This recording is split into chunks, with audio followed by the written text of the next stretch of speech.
I'm Annie and I am studying Nutrition and Dietetics at London Metropolitan University. And I wanted to create this video today to help you if you're either looking to study dietetics or if you're looking to start at London Metropolitan University. Just a bit of information about why I chose to study dietetics, how I got onto the course, and a little bit about my experience at the university so far. I am what they class as a mature student. I am 28, so it's going to be a little bit about that as well, and from my perspective as a mature student at the university.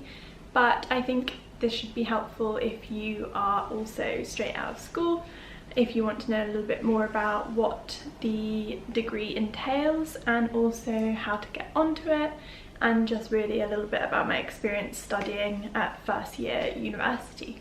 So I'm currently actually in my second year of the degree, and before that I did a foundation year. So I'm really at my third year of being at the university, and so far it's been going really well and I'm loving the course. So also a little bit of background for you. So I've decided to take a change in my career path. So I've actually been working for the last possibly 5 to 6 years in the fashion industry. I work as a model at the moment, modelling in London, and I've also done work in Europe in the past. And basically the reason I decided to study is that modelling doesn't have the biggest longevity for career path, and I just felt that it's an amazing industry that can enable me to study alongside it. I have quite a bit of flexibility there. So I came to decide upon dietetics because I've been super interested in nutrition for a very long time, and I wanted to do something that was quite clinical and is in quite a caregiving setting, and so basically I came across some dietitians along the way when I was learning about nutrition from a personal perspective, about eating healthily in my own life, and I got inspired by some dietitians that I came across and learned about the degree. I'm also very passionate about information and misinformation within the nutritional science world, and I feel very strongly about everyone having access to evidence-based nutritional advice. So for me, I wanted to study the degree that would ensure I was going to be having the highest level of education around the topics, so that when I come to have clients in the future, I know that I'm working to the highest standard and that people will be safe with the advice that I am giving them.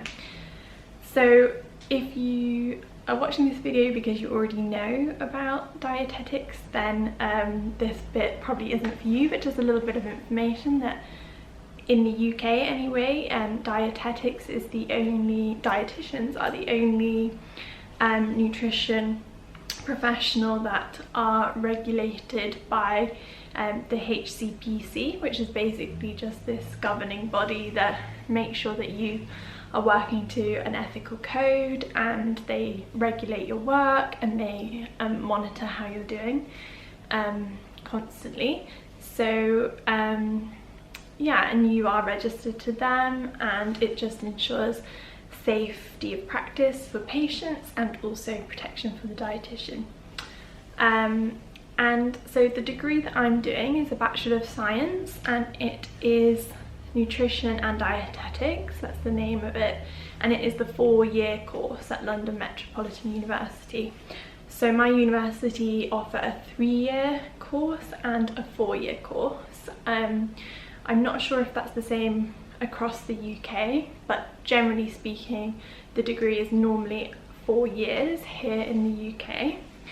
Things are slightly different in America, so the degree as a whole is different, and sort of the profession itself differs slightly. I believe there's some differences there of what students studying dietetics in the US need to do, and here we have to do so many hours of placement to become qualified. So you have to do work within the hospital within your degree, and then you can pass your degree.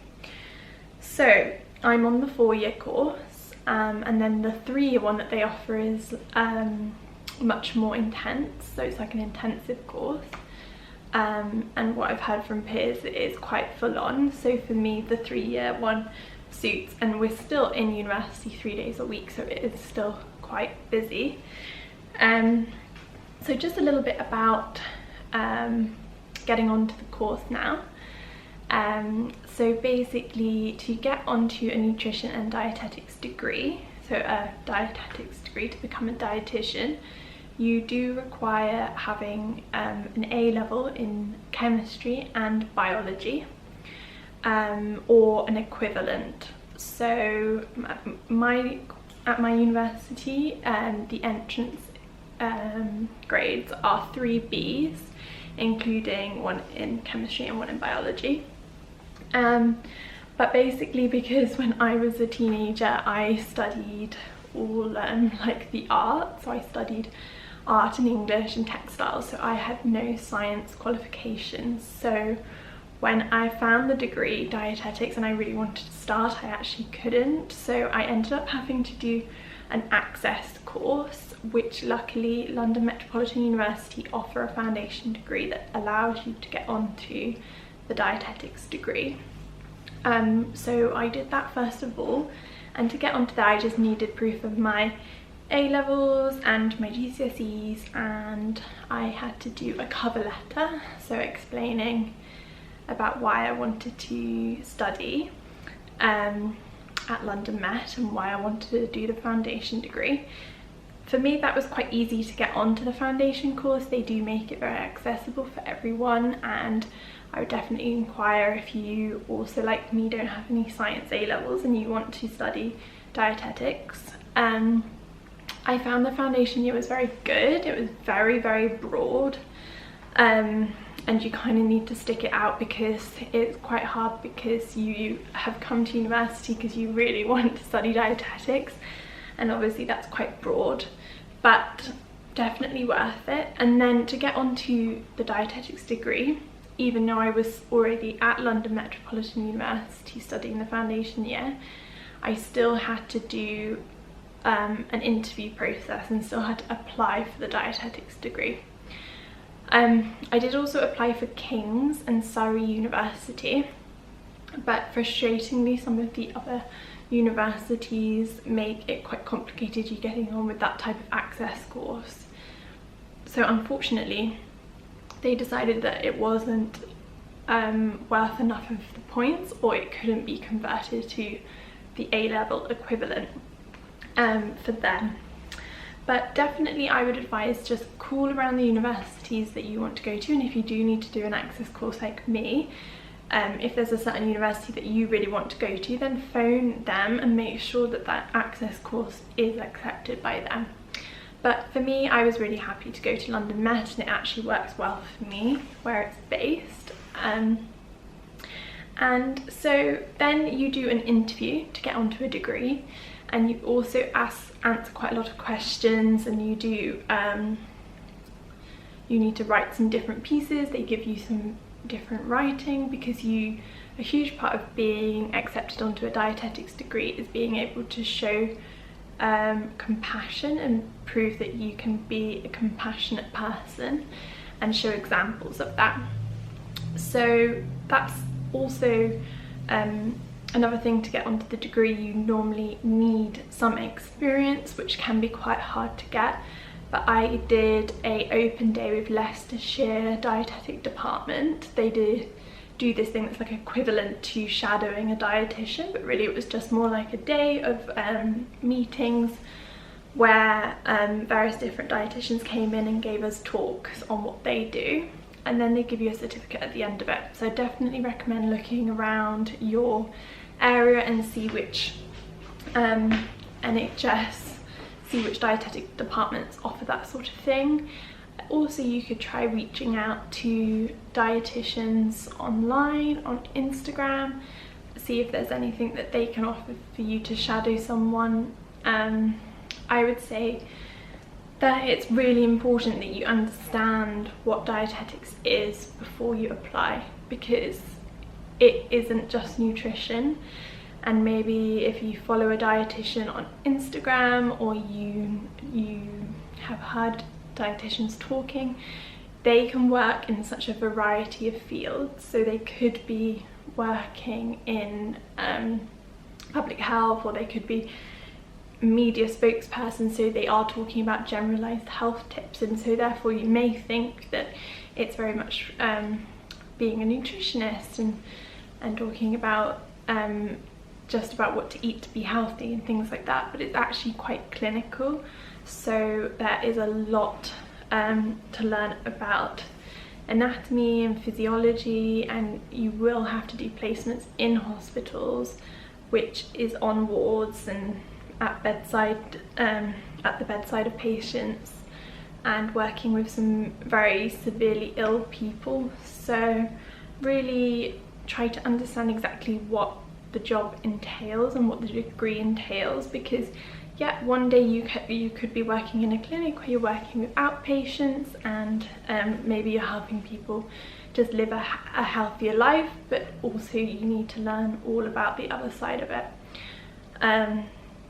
For me, that's the thing that's incredible about it, the clinical side of it, and being able to help people who are the most in need, who are really unwell, and you're helping keep them alive with their nutrition, rather than it being about putting chia seeds on your porridge or something like that.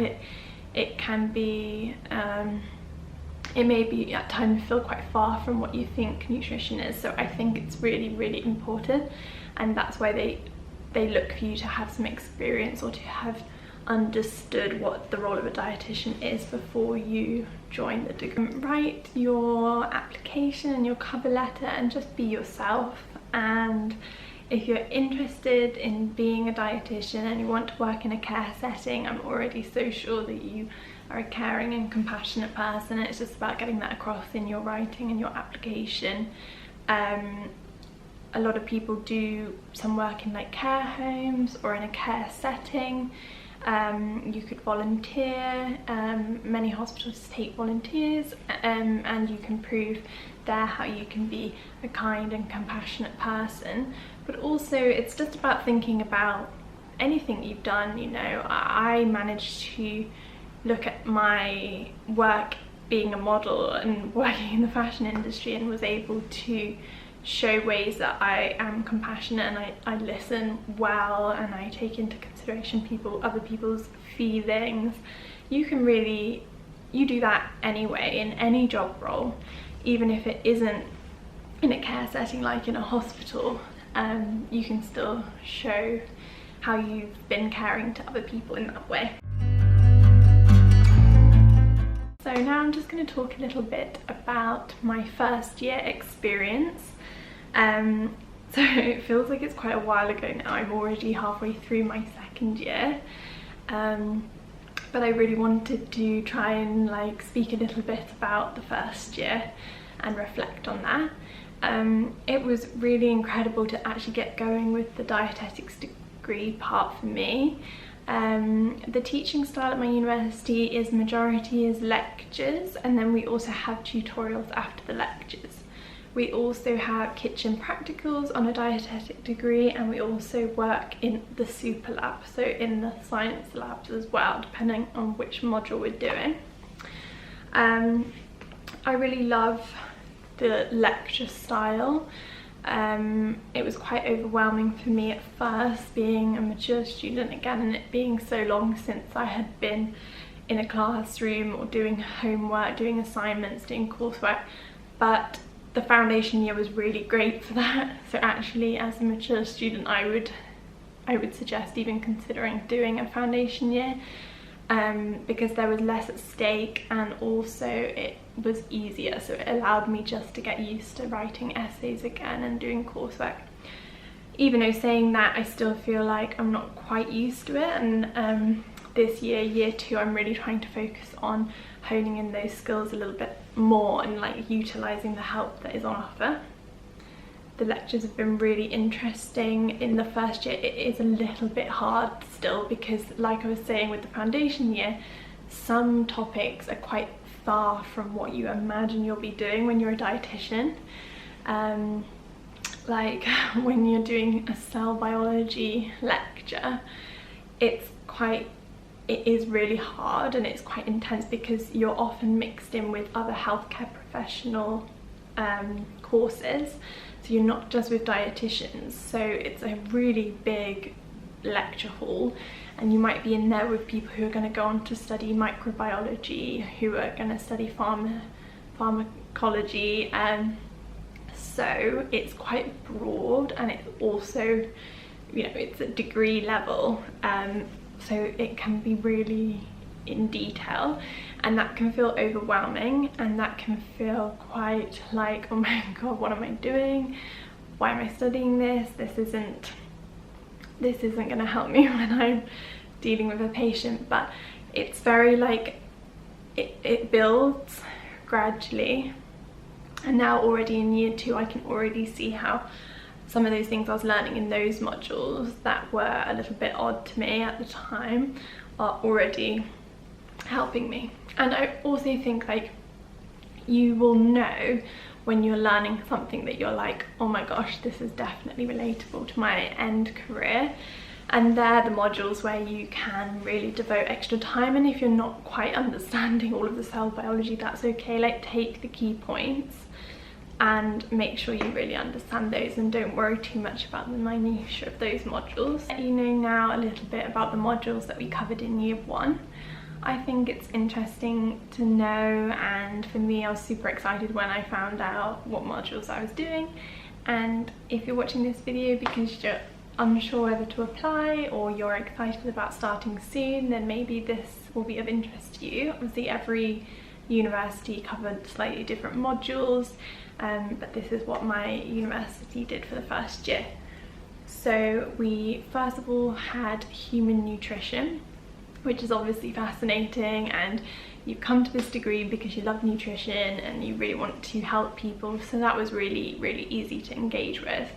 And most people already have a baseline understanding of that topic, because you've probably come across carbohydrates, proteins and fats before you sign on to the degree because you're interested in the topic. So that was good, super interesting. And at my university that included kitchen practicals, so cooking and being very hands-on, which is a really great way of learning. Then we had cell biology, like I mentioned before, cell biology and biochemistry, so they were both a little bit harder for me, it being so long since I've been in sort of like chemistry class for a long period of time. That was hard, but teachers are really helpful, and just reach out as much as you can and just try to follow as best you can. And then we had anatomy and physiology. This is a big one, and this really helps set the foundation for the learning that you'll do in the future years. Again, challenging. You've not done biology before, or for a long time like me, being a mature student, it is intense. But again, slow and steady, regular revising throughout the year rather than right at the end, I found really helpful to help with that. And then we had health, society and behaviour and applied health psychology. So it's kind of like sociology and psychology with regards to health and with regards to nutrition within certain situations, but more like health inequality and health equity. It was, yeah, really interesting. I loved these courses, these modules, sorry. They were a couple of my favourites. I really love looking at the psychological side of things, and I think I would actually have loved for them to have gone in even more detail, but obviously it's hard when they only have a few years to get everything in. To finish this video, I just wanted to share with you my top tips for year 1 of studying dietetics at a London university. So as I've mentioned before, I can't really speak for being a new student, so I'm not going to speak too much about sort of, I suppose, freshers or living in a shared accommodation and those sorts of things. I can't really speak to tips like that because I already lived in London for 10 years, so I moved out of home straight away, so I already have that sort of stuff already set up. But this is more my experience and tips for helping with the studying side of things, especially if you've been out of practice for a little while. Number 1 is to find a note-taking style that suits you. So it's a bit of trial and error really, especially if you haven't been studying or in a job where you've really been taking notes for a long time, then it takes a bit of adjusting. I love watching YouTube and reading lots of books. I just had a look around and researched different styles of note-taking, and then I would try one for a little while and I'd play around with that until I've eventually come to something that I find suits me. To be honest, it's year 2 and I'm now trying sort of a different style, but my recommendation would be use a program. I have found that for me, Notion is the best note-taking and organisation platform I found. It's also free to students, just use your student email. Just make sure you're taking clear notes in class. It really helps me to engage in what the teacher's saying and not sort of lose focus. I'm finding that typing is actually much better for me now because they speak so quickly, and you can take things straight from the slides that they give you. Also, another thing is to, at the end of class, reorganize your notes. So every time at the end of class, whether it's when you get home, try to go back through the notes, neaten them up and just make that really clear. I also try to make some flashcards straight away after class, or on Notion there's this option where you can make questions where you can hide the answers. It's called the toggle feature, so have a look at that. And I try to just make sort of like 5 to 10 questions for myself on the things I've just learned, and that's basically just doing some work for future self. If you're like me and you are trying to fit studying around a job and you're also busy with life like we all are, your future self will thank you so much if you do those little things as you go along. That has been really, really game-changing for me. Number 2 is to track all of the coursework and assignments and exams. Again, something I really struggled with at the beginning. As much as I'd think I'd taken notes and I thought I understood when the dates were, there were a couple of close calls in first year for me when I almost didn't hand in a piece of coursework, or I got it in just the day before because I'd actually misunderstood when the deadline was. So again, I use Notion, keep it all in one place, or use a notebook, just somewhere where you know you have them all listed for every module. Number 3 is to ask for feedback. This one I'm telling myself as well as telling you because I need to get better at it, but use all of the teachers, the academic mentors, everyone who is being offered to you. You're here once, you're doing this degree once, and you've got to just utilize everything that's on offer and ask for feedback.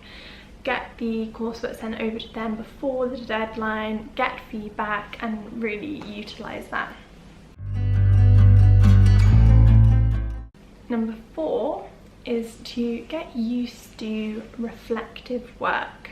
So what I mean by this is you'll find it will come up if you start on a dietetics degree. They often give you these assignments where you have to reflect on your own learning, or you reflect on something that you've done.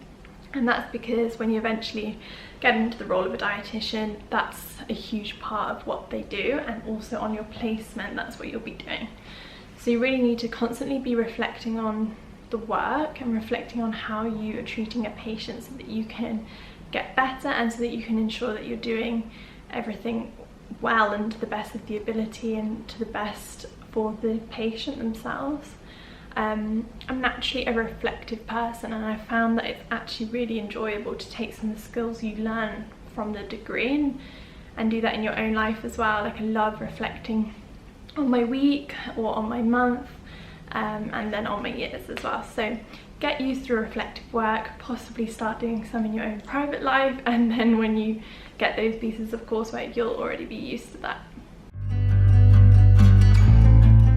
5 is to speak to other students, so reach out to them, make friends. I know for me it's a bit hard because if you have already set up your friendship group when you're a bit older, or you have so much going on like work and things, it's quite easy just to go to the lecture and then rush away. But connecting with the other students, joining WhatsApp groups, if there's a WhatsApp group for your course, just connect in any way that you can with other students, because it can help with all those other things I've mentioned before, you know, getting feedback on your work or just talking about things that you're unsure of. You can learn so much from other students, so I'd definitely say reach out to people. Number 6 is to take every opportunity that comes your way. So if there's always emails that go out from the heads of the courses, possibly with volunteering roles or other roles where you can do something that's going to work towards your CV at the end of the degree. So really just take on every opportunity, and yeah, just remember you're here once. It might feel a bit overwhelming, but you won't regret taking on those opportunities, and you never know who you're going to meet and how they could possibly help shape your career in the future. Number 7 is to use second-hand bookstores. So they are online, the ones that I use. I will share them below and put the link there, but basically order second-hand books because they can be extortionate. You actually don't have to buy them. Most universities have a lot in stock in the library, and you can of course use them, but for me, I love books. I love reading so much, so for me to have the physical copy of some of them was really helpful, and I found them second-hand online. So if you even just type in the textbook and put second-hand, definitely recommend doing that. Make sure that it is the most recent one, most up-to-date one, but that's a great way of saving money. Last but not least is number 8, and that is just to remember your why. Why have you chosen to study this degree? Why have you decided to devote this time to yourself? Why have you believed in yourself? Why have you decided to change career path possibly? Or why have you chosen to study this particular degree or move to this city? I think focus on your why and really drill into that. Make it like an affirmation that you say to yourself. Just have it written somewhere. Just remind yourself, because I'm here to tell you that self-doubt will creep in. It's a part of being human. It's a part of taking on a huge thing like a degree. It's a massive commitment, and you will doubt yourself. Like, I have doubted myself so many times before I applied. I doubted myself so much, and I eventually did reply, but I've just come to learn that self-doubt is a part of the process and it will come up, but that doesn't mean that you're on the wrong path. You just need to remind yourself of why you're doing it, and that will help you get through those assignments and those bits that are a bit harder. Thank you so much for watching. I hope that that was helpful to you, and I hope that that was interesting, whether you're looking at joining London Met or studying dietetics. If you have any other questions about anything I've spoken about today, please let me know in the comments down below, or if there are any other videos you would like to see, possibly about the course or about studying at London Met, just let me know. Thanks for watching. Don't forget to hit subscribe so you can catch my videos every week.